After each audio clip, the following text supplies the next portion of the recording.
Blood poured in hot streams down Mike Hadley's forearm, staining his denim sleeve deep crimson as the pit bull's jaws locked tighter around the muscle just above his wrist. The dog's teeth were sunk into the bone, its eyes wild, feral, and unrelenting. Mike, a 43-year-old wildlife rehabilitator, had only seconds before the dog severed an artery, or worse.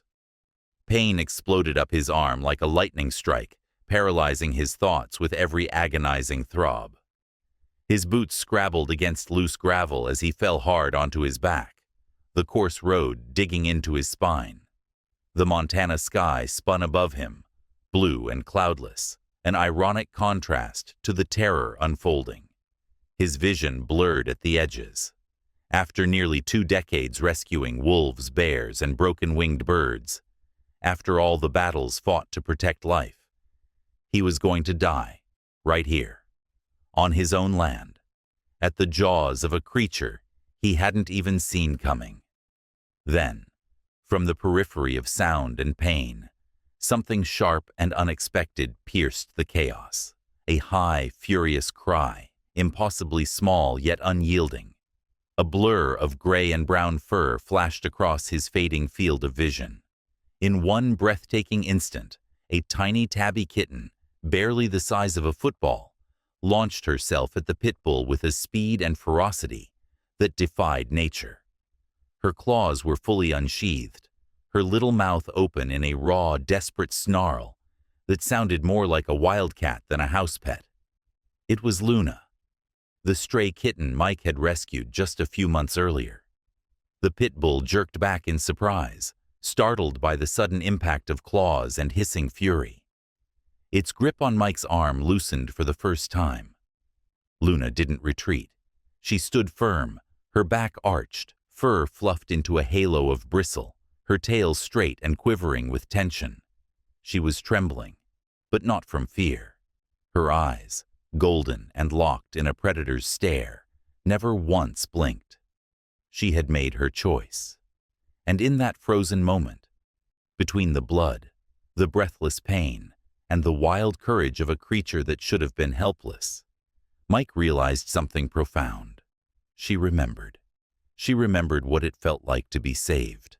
And now, against all odds, she was ready to save him. "Luna, no!" Mike shouted, his voice ragged with panic. His heart thudded wildly in his chest as he watched the tiny kitten face down a snarling, blood-crazed pit bull. The image was surreal. This fragile creature he had once nursed back from the brink, now standing like a sentinel between him and certain death. She didn't move, didn't flinch. Her body was taut, every hair standing on end, her tail lashing with raw intensity. Her golden eyes locked onto the dog with a quiet, unsettling certainty, as if daring it to try again. Her body trembled, but she didn't retreat, not even an inch. The pit bull paused. Its growl deepened, vibrating in the air like distant thunder. It cocked its head, confused. Maybe it was the way she stared. Maybe it was the sheer absurdity of her presence, so small, so bold, so unwavering.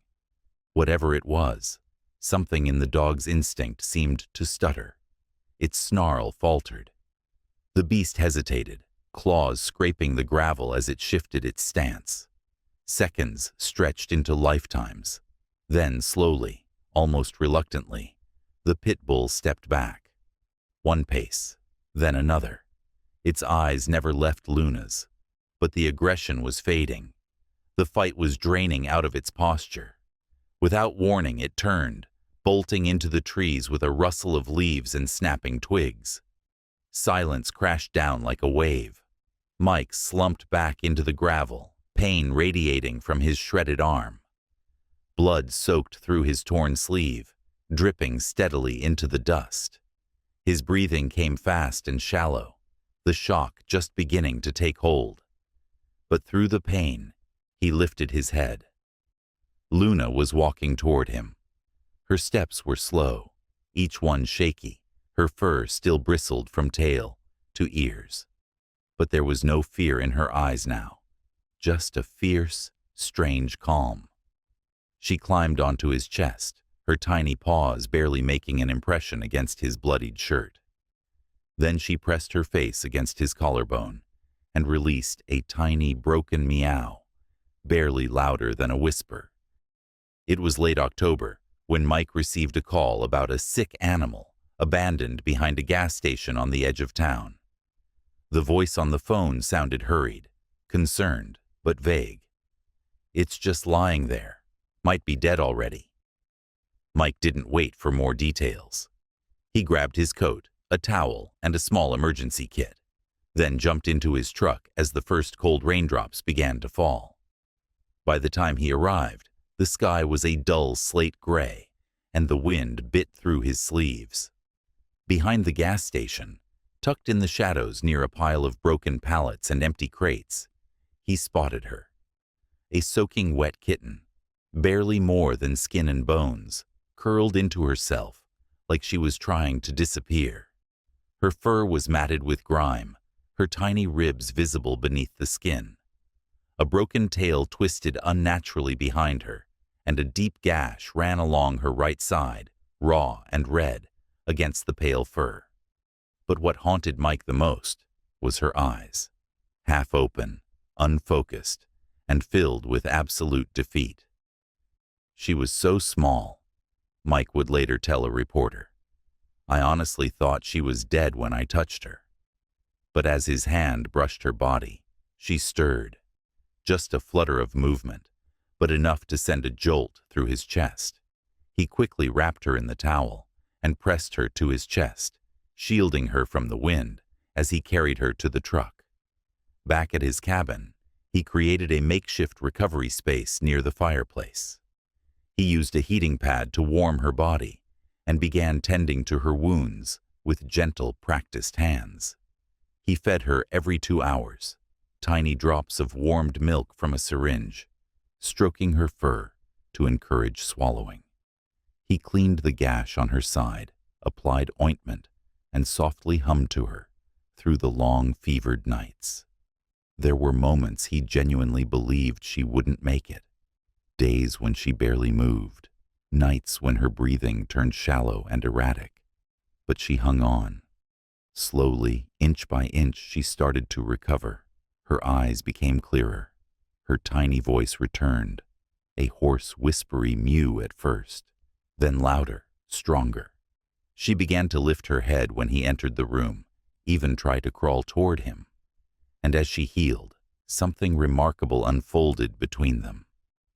This bond was unlike anything Mike had ever known, not like with the wolves or foxes or owls he'd cared for in the past. Luna became his shadow. She followed him from room to room, always within a few feet. She slept curled on his chest or shoulder, her tiny body rising and falling with his breath.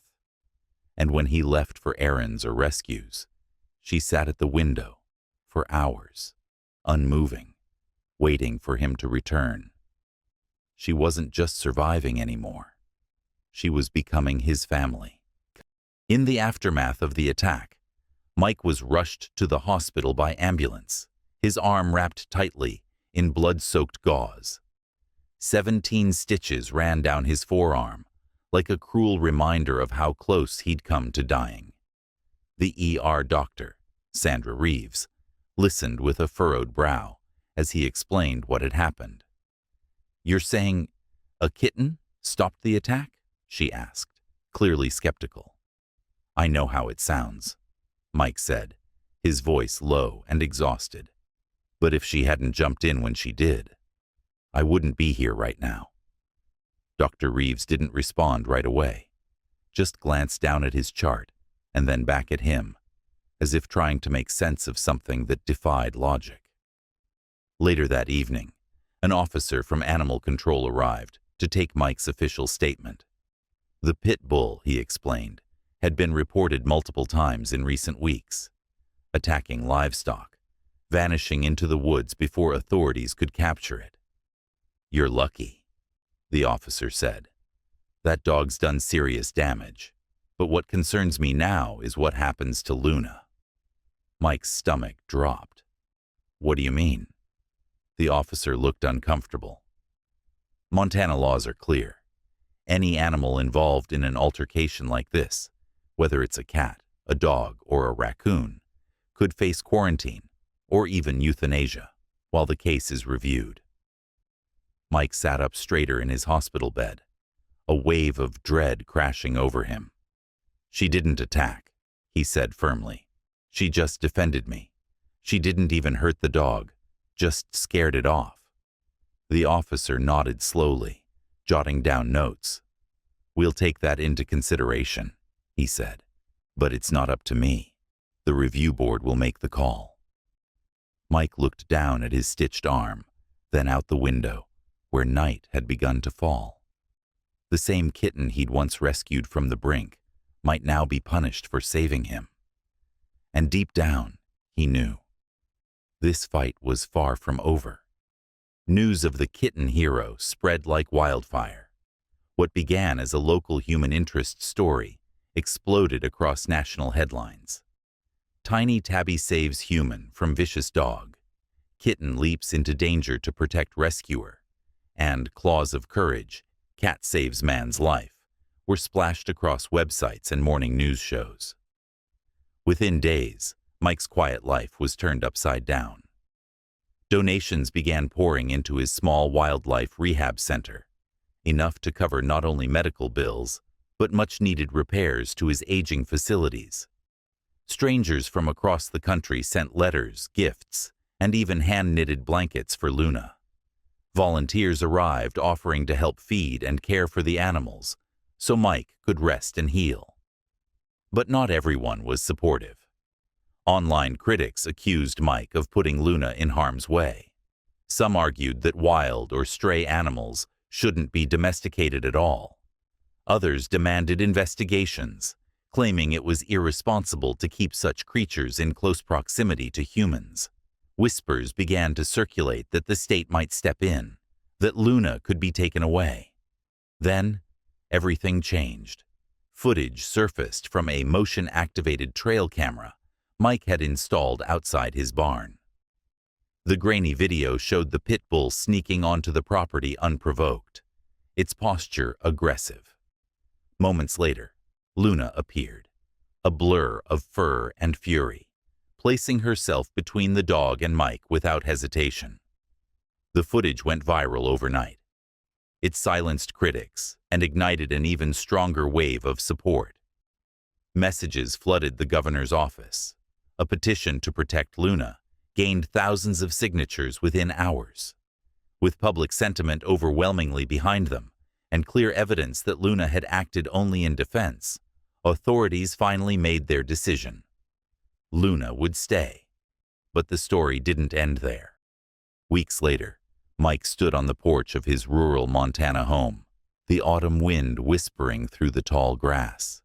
His arm was still wrapped in bandages, the bruises fading, but the memory of that day would never leave him.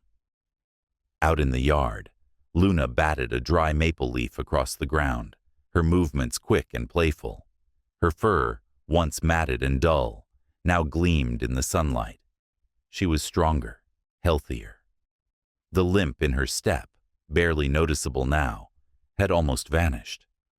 She paused her play to look up at him, golden eyes blinking in that slow, deliberate way cats used to say, "I trust you." Mike smiled, warmth swelling in his chest. "You saved me, little one," he whispered. He thought often of the day he found her, mud-covered, broken, unwanted, and barely breathing beneath that pallet. Back then, he had been the rescuer. But life, in its strange and beautiful way, had brought it full circle. Now, she was more than a rescue. She was a guardian, a constant presence, a silent promise that kindness, once given, has a way of returning, stronger, braver, and more enduring than anyone expects. Some people called it instinct.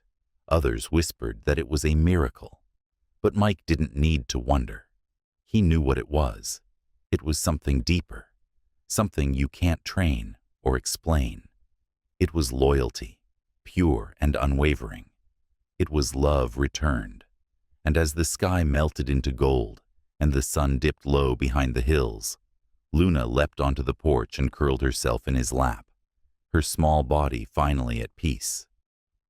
Mike gently stroked her back, the quiet rhythm of her purring blending with the breeze. He hadn't just rescued her. She had saved him too. Thanks for watching this incredible story of loyalty and love. If it touched your heart, please like, share, and subscribe for more stories that remind us of the good in the world. And from Mike and Luna, thank you for being part of their journey.